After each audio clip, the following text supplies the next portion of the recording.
Hello to all. आपका आपके अपने द स्टडी चैनल में हार्दिक स्वागत है। आज के वीडियो में हम जानेंगे विनियमन अधिनियम 1773 की कमियों के विषय में। हमारे पिछले वीडियो में हमने जाना था इस अधिनियम के विषय में। तो चलिए स्टार्ट करते हैं आज का हमारा यह वीडियो। जैसे कि हमने पहले पढ़ चुका है, विनियमन अधिनियम 1773 में ब्रिटिशर्स ने कुछ प्रावधान किए थे। ब्रिटिश ईस्ट इंडिया कंपनी में होने वाले नुकसान को सुधार करने के उद्देश्य से विनियमन अधिनियम 1773 लाया। इस अधिनियम में कुछ प्रावधान थे, जिनमें से प्रमुख कुछ इस प्रकार से हैं। बंगाल के गवर्नर को विनियमन अधिनियम 1773 द्वारा गवर्नर जनरल बना दिया गया था और बॉम्बे के गवर्नर और मद्रास के गवर्नर को गवर्नर जनरल का सब ऑर्डिनेट बना दिया गया था। गवर्नर जनरल को उसके कामों में सहयोग करने 4 सदस्यीय कार्यकारी परिषद गठित की गई थी। इसी प्रकार की 4 सदस्यीय परिषद बॉम्बे गवर्नर को सहयोग करने और मद्रास गवर्नर को भी सहयोग करने गठित की गई थी। इस अधिनियम के माध्यम से ही 1774 में कलकत्ता में सुप्रीम कोर्ट की स्थापना की गई थी। ये हैं कुछ महत्वपूर्ण प्रावधान जो विनियमन अधिनियम 1773 द्वारा किए गए थे, कंपनी को नियंत्रित करने और कंपनी को जो उस समय नुकसान में चल रही थी उसे दोबारा से लाभ देने वाली कंपनी बनाने के उद्देश्य से यह प्रावधान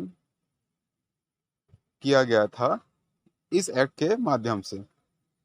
अब ये प्रावधान ही जो कंपनी को सपोर्ट करने के लिए, सहयोग करने के लिए, कंपनी के कार्यों में सुधार करने के लिए लाए गए थे।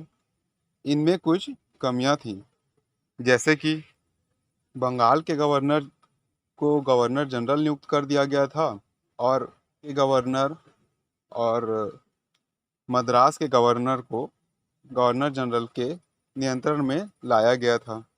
गवर्नर जनरल किन विषयों पर अपने 4 सदस्यीय परिषद के माध्यम से नियम बनाएंगे, बॉम्बे और मद्रास के गवर्नर किन विषयों पर नियम बनाएंगे, इसकी कोई विस्तृत नियमावली नहीं बनाई गई थी, जिसके कारण गवर्नर जनरल और गवर्नर्स को काम करने में, कार्य का प्रबंधन करने में परेशानी होने लगी।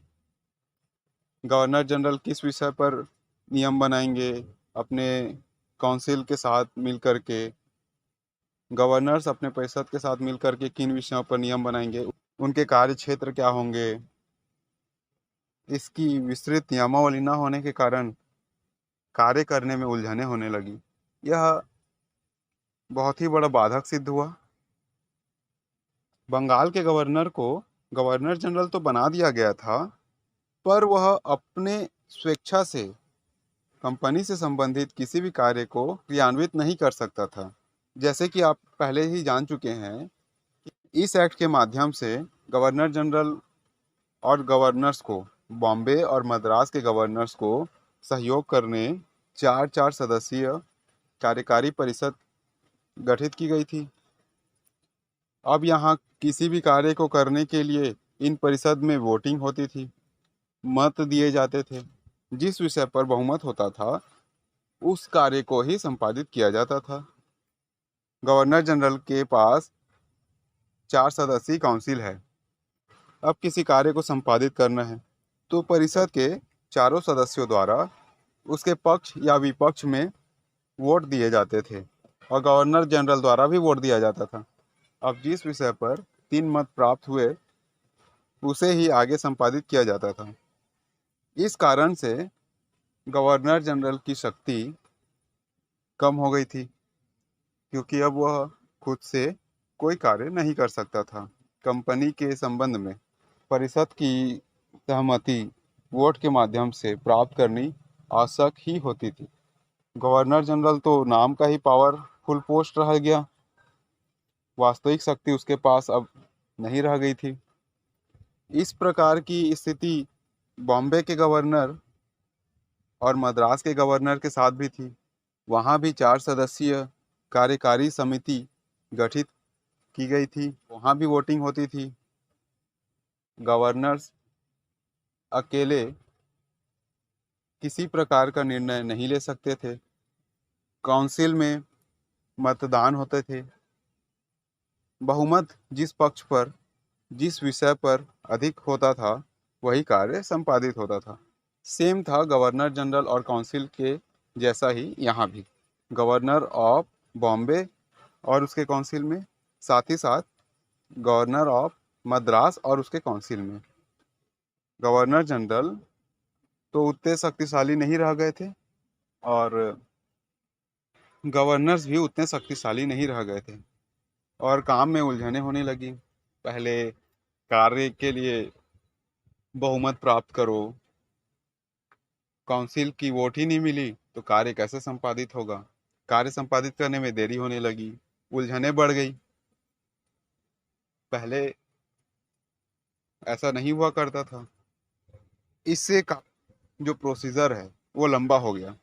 अब है गवर्नर जनरल और सुप्रीम कोर्ट के बीच मतभेद।